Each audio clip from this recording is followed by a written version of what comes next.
ప్రియమైన తల్లిదండ్రులకు ప్రభువు పేర క్లైంట్ టీం వారి వందనములు. ఈ మధ్యకాలంలో పిల్లలు ఏడ్చినప్పుడు తల్లిదండ్రులు వారిని సముదాయించడానికి సెల్ఫోన్లోని బొమ్మలను, వీడియోలను, పాటలను, గేమ్స్లను చూపిస్తున్నారు. వారి ఏడుపు నాపడానికి ఒక సాధనంగా ఈ పరికరాలను ఉపయోగించాలనుకున్న తల్లిదండ్రులు ఆ పరికరపు చెడు ప్రభావం వల్ల చివరికి నిట్టూర్పు విడుస్తారని తెలుసుకుంటే నేడు మీరు నివ్వరపోతారు. వారి 11వ ఏటనే ఒక సొంత సెల్ ఫోన్ కలదని ఒక సర్వే చెబుతుంది.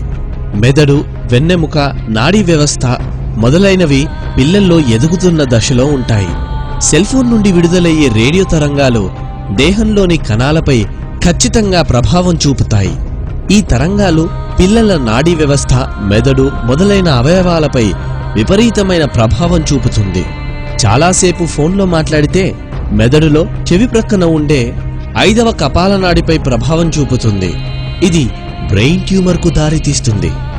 అంతేకాకుండా క్యాన్సర్ కూడా వచ్చే అవకాశాలు ఉన్నాయి.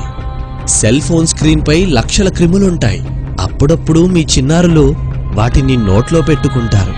వారి ఆరోగ్య పరిస్థితి ఏమవుతుందో ఒక్కసారి మీరే ఆలోచించండి. కంటి సమస్యలు కూడా ఎన్నో వస్తున్నాయి. బాల్యంలోనే ఇన్ని రోగాల బారిన పడితే యవ్వనంలో దేవుని కాడి మోయగలరా? మధ్య వయస్సులో దేవుని కొరకు గొప్ప పనులు చేయగలరా?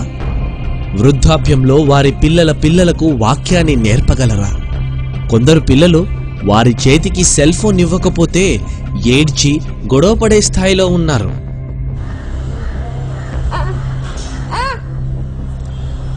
మరికొందరు పిల్లలు నిర్విరామంగా సెల్ ఫోన్లో విపరీతంగా గేమ్స్ ఆడుతూ ఉంటారు. ఇలా సెల్ ఫోన్ని విపరీతంగా వాడిన ఒక అమ్మాయి పరిస్థితి చూస్తే నిజంగా చాలా బాధ అనిపిస్తుంది. ఓసారి చూద్దాం. ये मैंने वीडियो इसलिए सेंड की है कि ये जो बच्ची है इसके साथ जो प्रॉब्लम है वो इंटरनेट यूज़ करने से हुई है। मोबाइल और ये आईफोन, आईपैड जो हम यूज़ करते हैं, हमारे बच्चे बहुत ज़्यादा कसरत से यूज़ करते हैं। इस वजह से इस बच्ची के मेंटली इसको प्रॉब्लम हुआ है। और जो ये प्रॉब्लम हुआ है इसको, उसमें ये जो डॉक्टर हैं उन्होंने ये बताया है, और वो जो लेडी ने जो ये बात बताई है वो मैं आपको भी वो ऑडियो भी सेंड कर देती हूँ। और प्लीज़ अपने बच्चों को नेट से, आईपैड से प्लीज़ दूर रखें, मोबाइल से। ये बहुत ही ख़तरनाक है और ये किस तरह से इस बच्ची के दिमाग को डैमेज कर दिया है और इसकी ऐसी हालत हो गई है। सो लिहाजा ये प्लीज़ और भी जितनी जगह हो सके इस वीडियो को सेंड करें आप प्लीज़। మరికొందరు వారి పిల్లలకు సెల్ ఫోన్లో దేవుని పాటలను, మాటలనే వినిపిస్తున్నాము కదా అని అనుకుంటున్నారు. కానీ ఎంతైనా అది సెల్ ఫోనే. దాని యొక్క ప్రభావం ఖచ్చితంగా పిల్లలపై చూపిస్తుంది.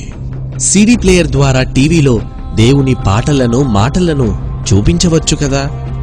అవయవాలను నీతి సాధనాలుగా దేవుని పని కొరకు ఉపయోగించబద్ధులమై ఉన్నాము గనుక వారి దేహాన్ని సెల్ ఫోన్ రేడియేషన్ నుండి కాపాడండి. మీ పిల్లలను సెల్ ఫోన్ నుండి దూరంగా ఉంచండి.